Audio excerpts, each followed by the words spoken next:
क्योंकि मैं चेयरमैन था खारजा अमूर कमेटी का, तो मैंने शाह महमूद कुरैशी साहब को कहा था कि हमारा एक कौमी मौक़िफ़ होना चाहिए कश्मीर पर। आफ्टर 2019 अगस्त 4 नहीं, अगस्त से पहले। अच्छा, अच्छा। तो पाकिस्तान की इज्जत थी, लेकिन इज्जत जब आप भीख का गशकोर लेके जाएंगे तो नहीं होगी, तो मांगने वालों की इज्जत नहीं होती, बेकारियों की इज्जत नहीं होती। पाकिस्तान को बदलना होगा जी।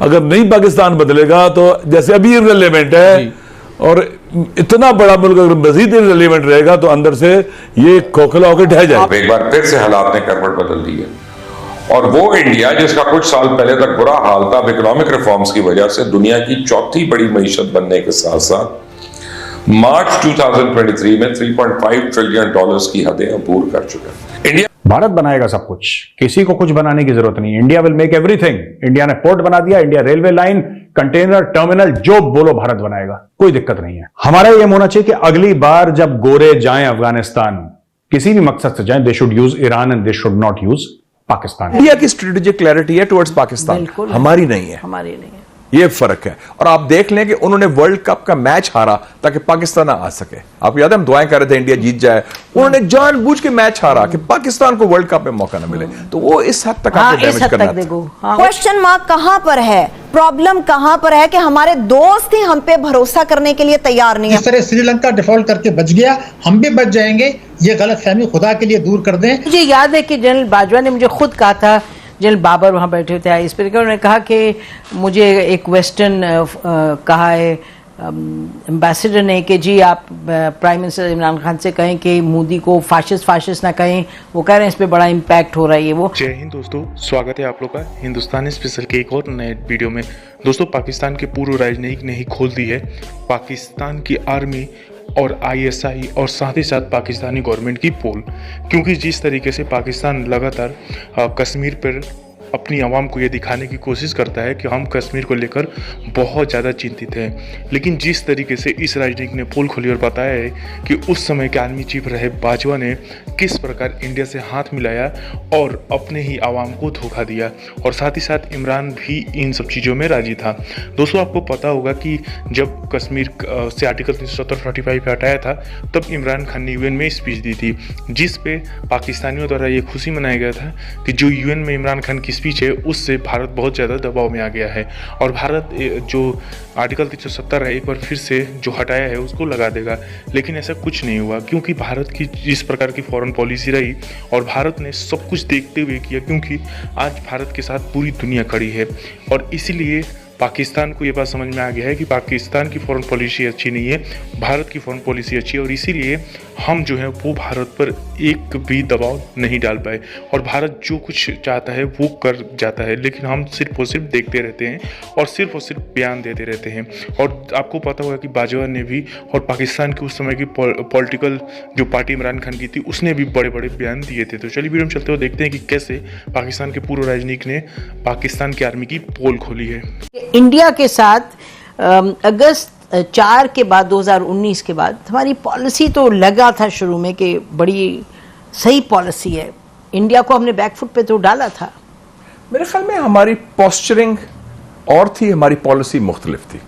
पोस्चरिंग में हमने शोर मचाया, कॉस्मेटिक मेजर्स लिए, हमने कहा हर जुमे जुलूस निकलेगा, बड़े सख्त बयानात दिए, मोदी फैशिस्ट ये वो सारा कुछ, और नारेबाजी भी लगाई, लेकिन ठोस नहीं हुआ। मुझे याद है अभी तक कि जब पहली मीटिंग बुलाई इन्होंने एपेक्स कश्मीर कमेटी बनाई, उसमें 3 लोग उस वक्त की ऑपोजिशन से लिए, हर पार्टी से।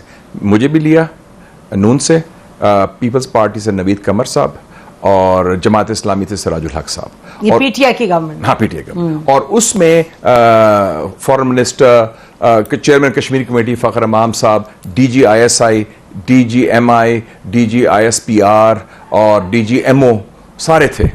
तो उसमें मैं वाहिद बंदा था जो पेपर लेके गया कि ये कश्मीर स्ट्रेटजी क्या होनी चाहिए। पुरानी आदत है। मैं क्या ये इशू है, करना क्या है, हाउ टू डू इट, ठक ठक ठक, जो मेरा स्टाइल है बुलेट पॉइंट्स के साथ। उससे पहले चूंकि मैं चेयरमैन था खारजा अमूर कमेटी का, तो मैंने शाह महमूद कुरैशी साहब को कहा था कि हमारा एक कौमी मौक़िफ़ होना चाहिए कश्मीर पर। आफ्टर 2019 अगस्त 4 नहीं, अगस्त से पहले।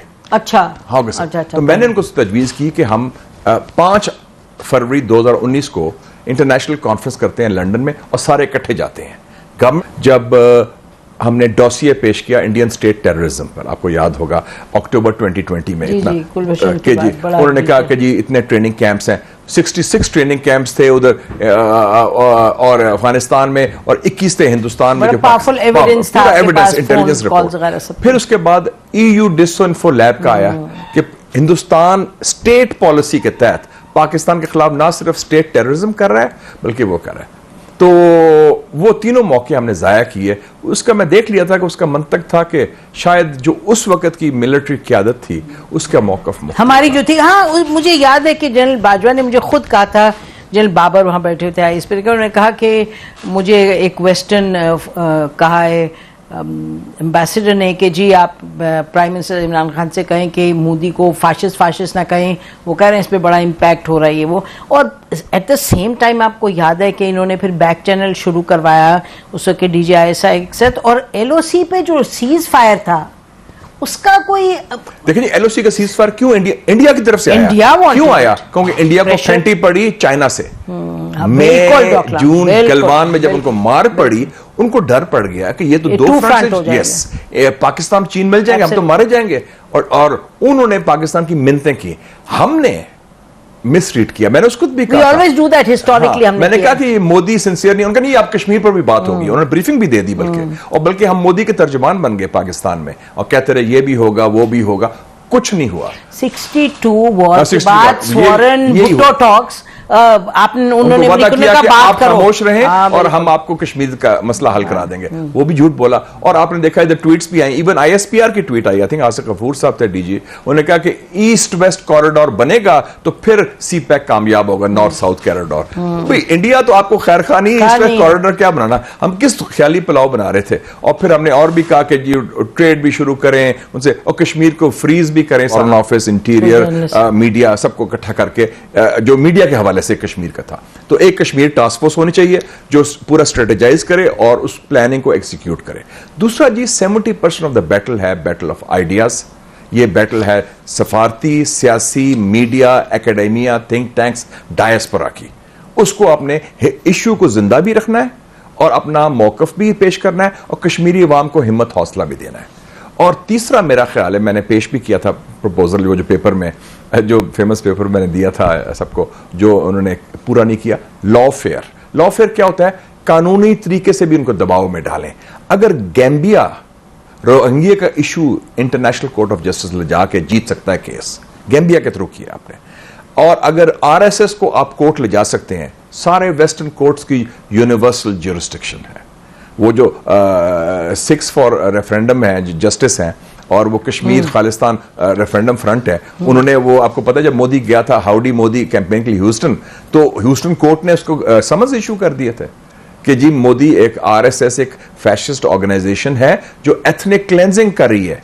और ये बात ग्रेगरी स्टेंटन, जो इस वक्त प्रेसिडेंट है जेनोसाइड वॉच का अमेरिकन, उसने टेस्टिमनी दी है जनवरी में टू द US कांग्रेस कि आसाम और कश्मीर में दे may be A genocide in the ऑफिंग।